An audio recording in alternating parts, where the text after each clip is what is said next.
मसूदी साहब member parliament है, power project अपने सलाल और उड़ी हाइड्रो प्रोजेक्ट वापस, अगर हम उसकी रॉयल्टी ही मनीष जितने भी मेरे ये मित्र बैठे हुए हैं, अगर हम उनकी रॉयल्टी ही अपने पावर प्रोजेक्ट्स की ले, मेरी नई गाइडलाइंस क्या आ गई? वो है कहीं नहीं है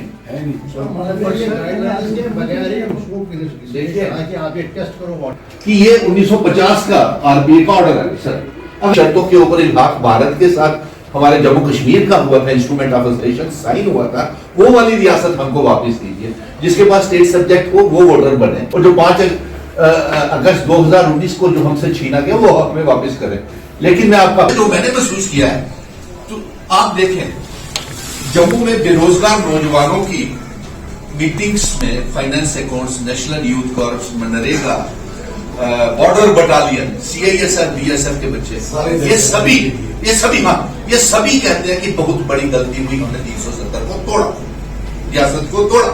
दिल्ली वेरियर्स भी आज पीएचई, पीजीजी, पीडब्ल्यूडी के लिए उनके साथ नहीं जाता, वो भी कहते हैं बहुत बड़ी गलती हुई, हमने 370 को तोड़ा, और जिन्होंने हमें मिठाई खिलाई वो तो सबसे बड़े गद्दार निकले।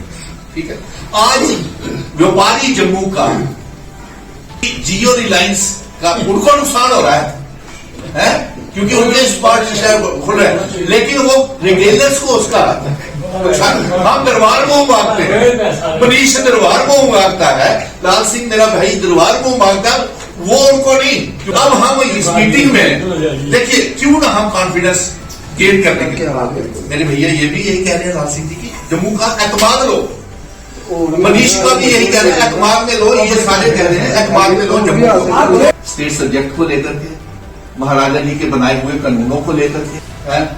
एक दिन पहले अमित शाह जी आए रजौरी और उस वहां की रैली में बारामूला में, पर बात कर दिया, देखा हमने 370 लाए और आप आवाज हो गए, अरे साहब आपने सारा नीलाम ही कर दिया। इंस्ट्रूमेंट ऑफ एसोसिएशन वाली रियासत दीजिए बाहर के वोटर्स हमको, ये हमारा है, आपका पता नहीं क्या है। अब जो कलेक्टिवली आप डिसाइड करेंगे, मिशन स्टेटहुड आपके साथ रहेगा। मुझे लगता है आपको जम्मू और कश्मीर इकट्ठा कर दिया, जो नफरत की आंधियां ये जो नीतियां लगाते थे, जो नफरत की आंधियां ये जो नीतियां लगाते थे, वो अब मोहब्बतों में बदल रही है। सर सामने ये मोहब्बतों सर सामने और 5 अगस्त 2019 के सारे